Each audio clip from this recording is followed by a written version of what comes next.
I was there, Beto Barrera, Atlanta, 1989. I started to get involved in disability rights movement back in January of 1989. Before joining the disability rights movement, I was involved in the labor movement. I spent 3 years as a full-time volunteer with Cesar Chavez and his United Farm Workers movement. Being with the farm workers opened my eyes to the many social injustices that poor people face. I was able to witness the oppression, classism, and racism that people suffer just because they are poor and have different skin colors. I spent 14 years working at a General Motors stamping plant in Chicago and was very active with the United Auto Workers. Within the auto workers, I witnessed racism and discrimination against women and other minorities. It was a painful struggle to have to fight not only General Motors, a giant U.S. corporation, but also the United Auto Workers Union that was supposed to be there to protect me instead of persecuting me. Jim Charlton, a quad friend of mine that I met during my labor movement days, recruited me into the disability rights movement. Soon after I joined the disability rights movement in Chicago, I met Renee David Luna, Mike Irvin, Larry Biondi, Anna Stoneham, Paulette Patterson, and Chicago Adapt. I immediately fell in love with Chicago Adapt. This was an action group like no other. Before going to Atlanta in 1989 for my first national action, I was involved in several local actions with Chicago Adapt. We took over several federal and local transportation offices, including Greyhound, the most popular over-the-road bus line. I was very excited when we first got to Atlanta. It blew my mind when I saw hundreds of disabled folks gather at one common place to fight for one common cause, the choice and freedom to ride the bus. I don't remember where all of us met before the action, but what I clearly remember is people yelling and chanting when their cities or states were mentioned during roll call. I thought the roof was going to tear off its walls when all of us chanted in unison after the roll call. My heart beat so rapidly that I thought it was going to burst out of my chest. And with all our strength and loudest voice, Renee and I led everyone in chanting, El pueblo unido llamas será vencido.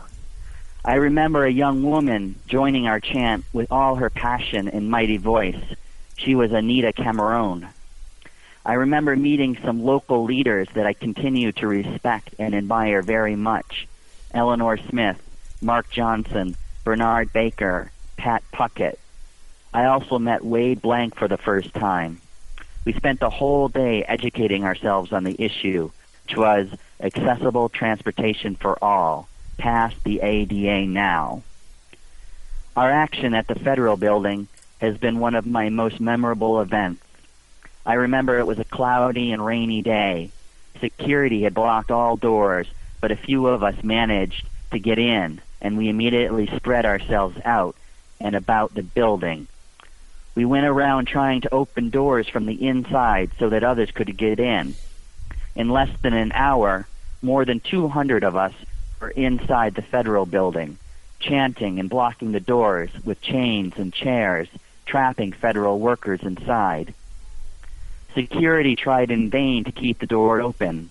They jammed little wooden door stoppers under the door. That was a joke.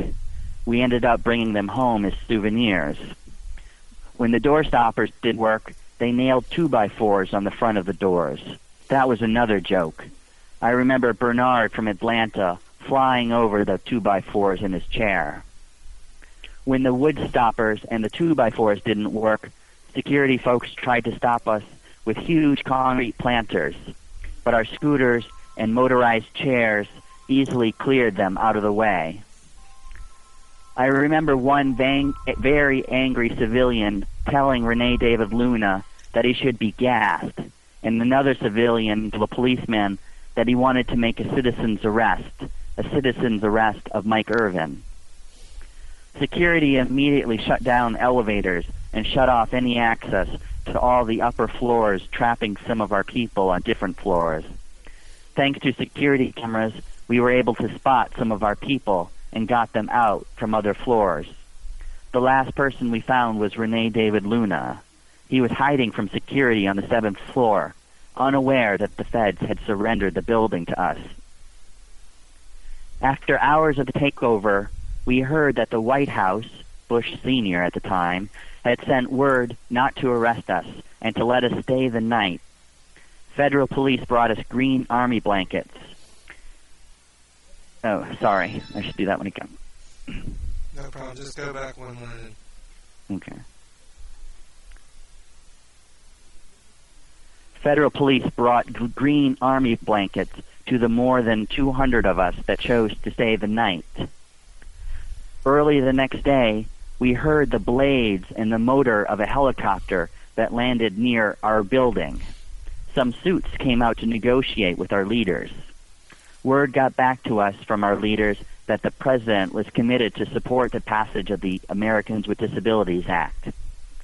On July 26, 1990, now a historical date, President, the old man Bush, signed the Americans with Disabilities Act, and Title II of the ADA covers accessible transportation. And that's it for his. Okay, just that last question. I'm just going to get you to answer how ADAPT has influenced your life and what it's meant to you. Yeah, okay. My name's Gary Arnold, and I'm a member of Chicago ADAPT. I first got involved with ADAPT maybe in 2001, 2002. I came to them with an issue I had, and right away they jumped on board to support me in my efforts. And ever since then, I've been a part of the ADAPT movement to free people from institutions, to recognize the rights of people with disabilities, and to recognize the rights of personal assistant and home care workers. And I think I've forever stayed a part of ADAPT for this time, because I feel like ADAPT is saying what others won't say. You know, ADAPT says some of the difficult stuff, some of the hard stuff that needs to be said, and does some of the actions that need to be done. And if not ADAPT, then who else will do it? And so ADAPT has always been there to kind of clear the way for the rest of the movement and for the rest of the community, and lead the way and guide us in the right direction. And back in the fall of 2007 was my first official national action when 500 adapters from around the country came to Chicago, which is my town now. And we took over the American Medical Association and the State of Illinois building, and all 3 days were great days, but in particular, you know, when we were at the State of Illinois building and we were there occupying the state government that we had been working for years to try to come into compliance with Olmstead, and to working for years to try to recognize the rights of people with disabilities. I mean, it was just a overpowering moment, an awe-inspiring moment, like when we were everywhere there, and when Ronnie and the other leaders that day came down and announced that we had a victory from the governor that day. I mean, there was really nothing like it, and I hope to continue to share moments like that with ADAPT, you know, today and tomorrow and in the future to come. Excellent. Great answer, brother. Okay, thanks. I'll call you tomorrow at 3 o'clock about this, at this number. I had the wrong number, so. Oh, okay. So 3 your time? Yeah, so 2 my time? It'll be 2 your time. Okay, all right, sounds good. Okay, Gary, we'll talk to you then. All right, thanks. Peace. All right.